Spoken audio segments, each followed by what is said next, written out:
ಏನು sir step sir super. ಅಷ್ಟು ಕಷ್ಟ ಸ್ಟೆಪ್ನ 1 ನಿಮಿಷಕ್ಕೆ ಹೇಳ್ಕೊಟ್ಬಿಟ್ರೆ ಅದು ನನ್ಗೆ ಡ್ಯಾನ್ಸ್ ಬರ್ದೇ ಇರೋ ಕೈಲಿ ಆಡಿಸಿದ್ದೀರಾ.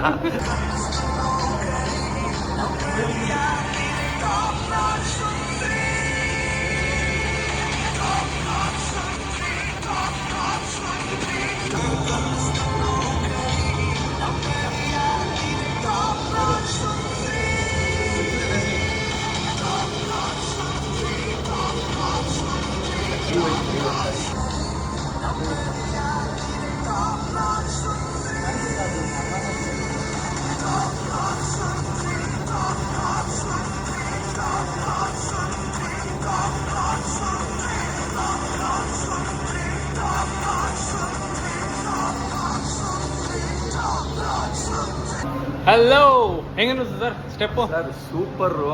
ಅಷ್ಟು ಕಷ್ಟ ಸ್ಟೆಪ್ನ 1 ನಿಮಿಷಕ್ಕೆ ಹೇಳ್ಕೊಟ್ಬಿಟ್ರೆ ಅದು ನನ್ಗೆ ಡ್ಯಾನ್ಸ್ ಬರ್ದೇ ಇರೋ ಕೈಲಿ ಆಡಿಸಿದ್ದೀರಾ. ನೀವು ಗ್ರೇಟು. ಯಾಕಂದ್ರೆ ಅಷ್ಟು ನಾಚ್ಕೊಳ್ತೀನಿ ಡ್ಯಾನ್ಸ್ ಅಂದರೆ, ಅದನ್ನು ಆ ಲೆವೆಲ್ಗೆ ಆಡಿಸಿದ್ದೀರಾ. ನಂಗೆ ತುಂಬ ಇಷ್ಟ ಆಯಿತು. ಆಮೇಲೆ ನಿಮ್ಮ ಸಾಂಗ್ ಅಂತೂ ವಾವ್ ಅನ್ನಂಗಿದೆ. ನಾನು ನಿಮ್ಮನ್ನ ಏನೇನೋ ಅನ್ಕೊಬಿಟ್ಟಿದ್ದೆ, ಆದರೆ ಏನೇನೇನೇನೋ ನೀವು. ಯಾಕಂದರೆ ಅಲ್ಲಿ ಯಾವ ಡ್ಯಾನ್ಸರ್ಸ್ ಬಂದಿದ್ರು ಅವ್ರ ಬಗ್ಗೆ ಆಡ್ಕೋಬಾರ್ದು, ಆದರೆ ಅವ್ರಿಗಿಂತ ನೆಕ್ಸ್ಟ್ ಲೆವೆಲ್ಗೆ ನಿಮ್ಮದು ಸ್ಟೈಲು, ನಿಮ್ಮದು ಆ್ಯಟಿಟ್ಯೂಡು, ಫೇಸ್ ಎಕ್ಸ್ಪ್ರೆಷನ್ ಎಲ್ಲ ಅಷ್ಟು ಇಷ್ಟ ಆಯಿತು. ನಿಮ್ಮ ಥರ ನಾನು ಡ್ಯಾನ್ಸ್ ಕಲ್ತ್ಬಿಟ್ರೆ ನಾನು ಎಲ್ಲಿರ್ತಿದ್ದೆ ನನಗೆ ಗೊತ್ತಿಲ್ಲ.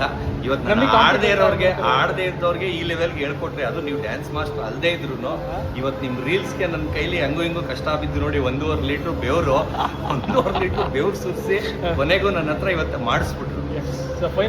ನಿಮ್ದೆಲ್ಲ ಇನ್ನೂ ಒಳ್ಳೆ ಚೆನ್ನಾಗಿ ಮಾಡಿ, ಇನ್ನೂ ದೊಡ್ಡ ದೊಡ್ಡ ಸಾಂಗ್ಸ್ ಮಾಡಿ. ಇದಂತೂ ವಾವ್ ಅನ್ನಂಗಿದೆ. ಎಲ್ಲರೂ ನೋಡಿ ಟಾಪ್ ನಾಚ್ ಸುಂದರಿ.